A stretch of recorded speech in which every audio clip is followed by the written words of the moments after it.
Preparing for a banking interview at Ahli United Bank interview? You've reached Candy Mentor, and this video is for you. We'll walk through 15 key questions you're likely to face.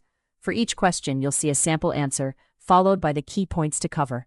Subscribe, like, and share, and drop a topic request in the comments. Question 1. Tell me about yourself and why you want to work at Ahli United Bank. My background is in finance and client-facing problem-solving, so banking is a natural fit for me. What attracts me to Ahli United Bank is its regional franchise, focus on relationship banking, and position within the GCC financial services market. I would connect my analytical skills with customer discipline, understanding needs, assessing risk, and delivering accurate solutions.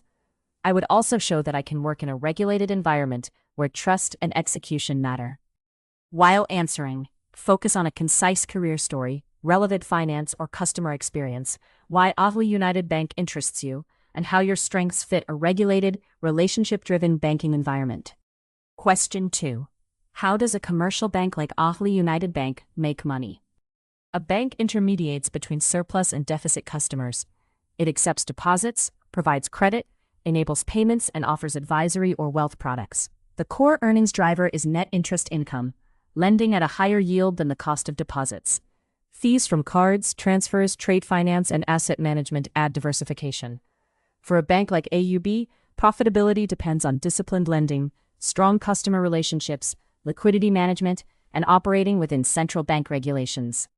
Make sure to cover deposits, lending, payments, fee income, net interest margin, risk management, and why customer trust and regulatory compliance are central to a commercial bank's business model.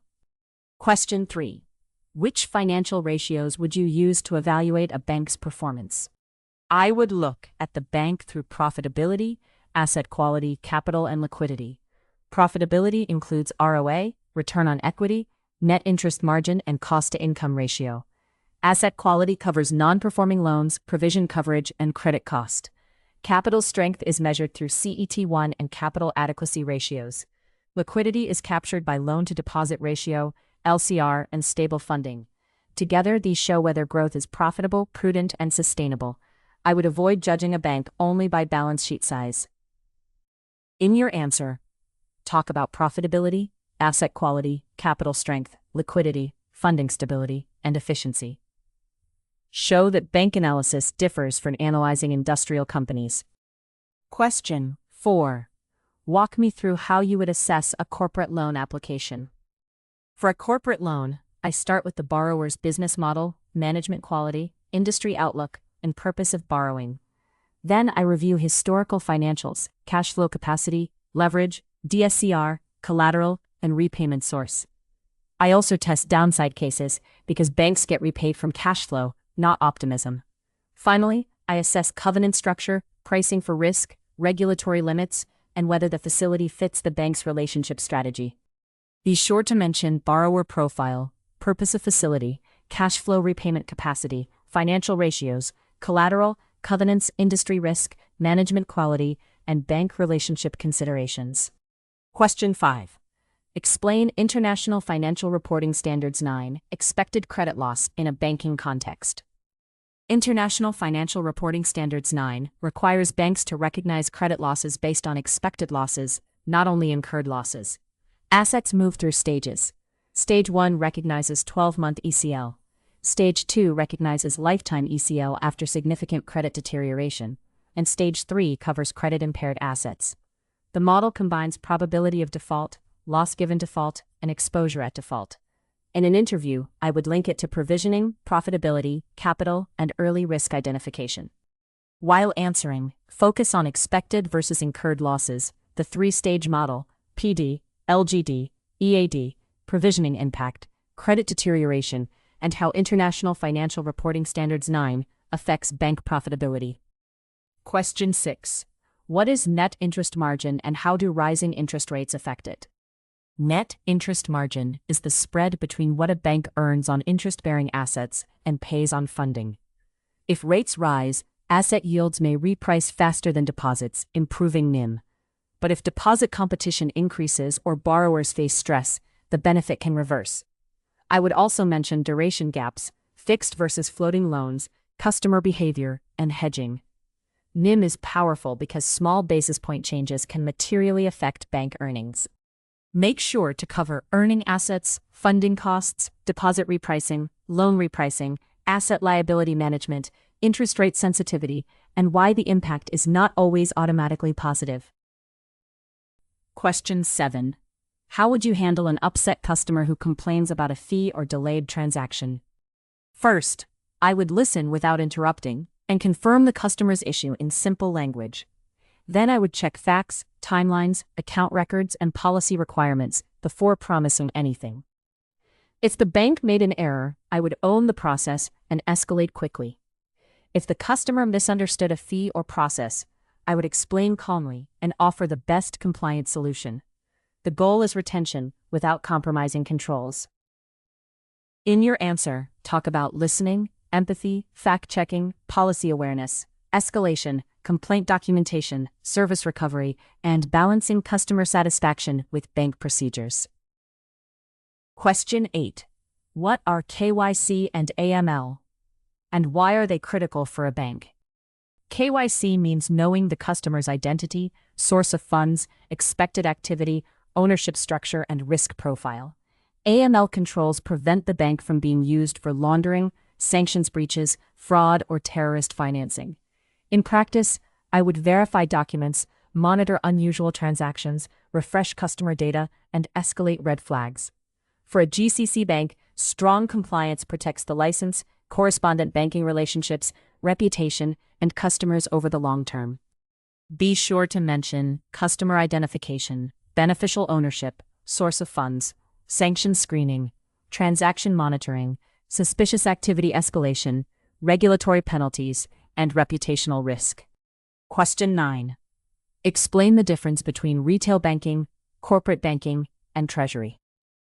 Retail banking serves individuals through accounts, cards, mortgages, personal loans, and digital channels.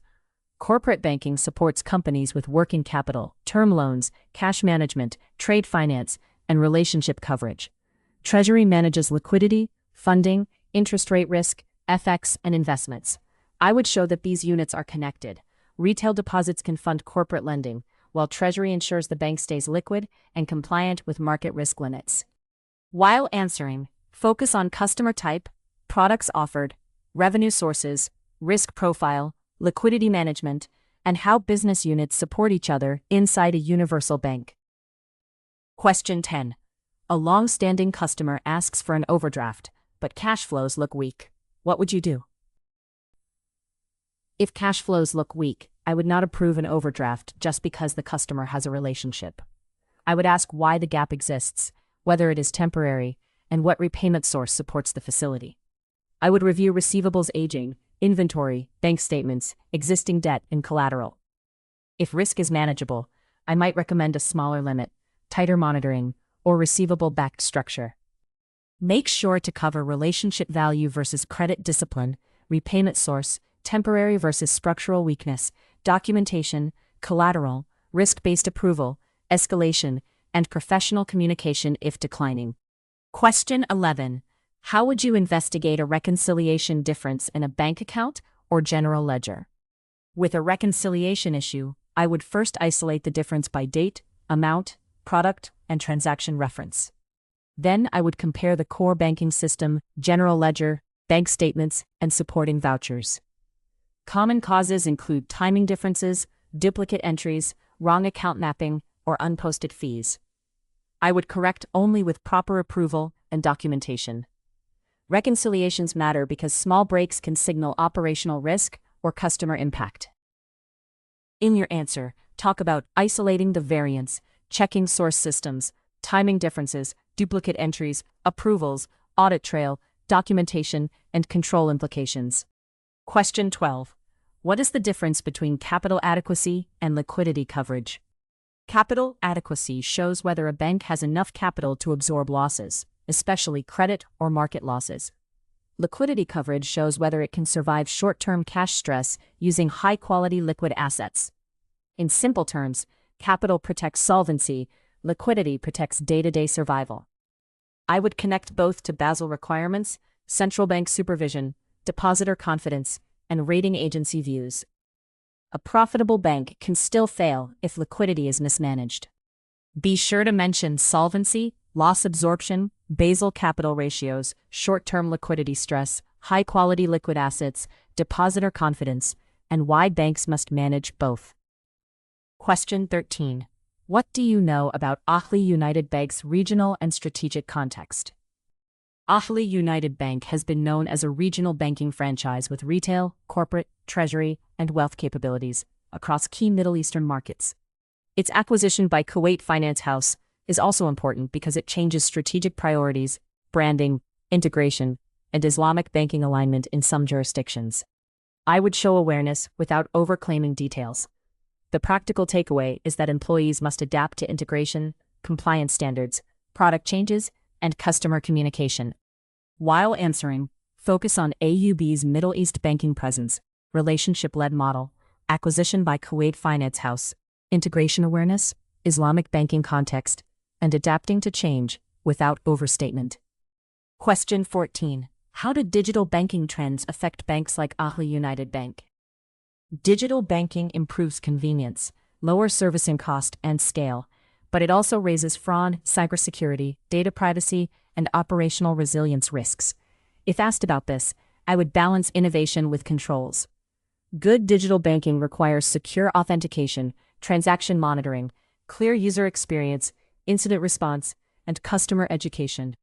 For banks in competitive GCC markets, digital adoption is not optional. It is central to customer retention and growth.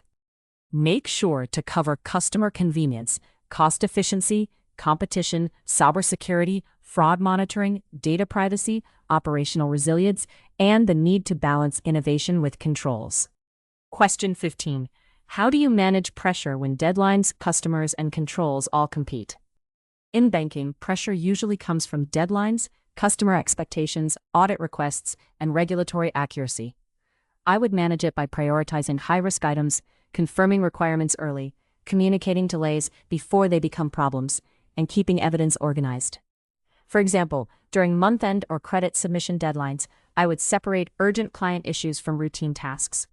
I would also ask for help early, because errors in banking can be costly. In your answer, talk about prioritization, risk-based thinking, communication, accuracy, escalation, documentation, teamwork, and why banking pressure must be handled without shortcuts.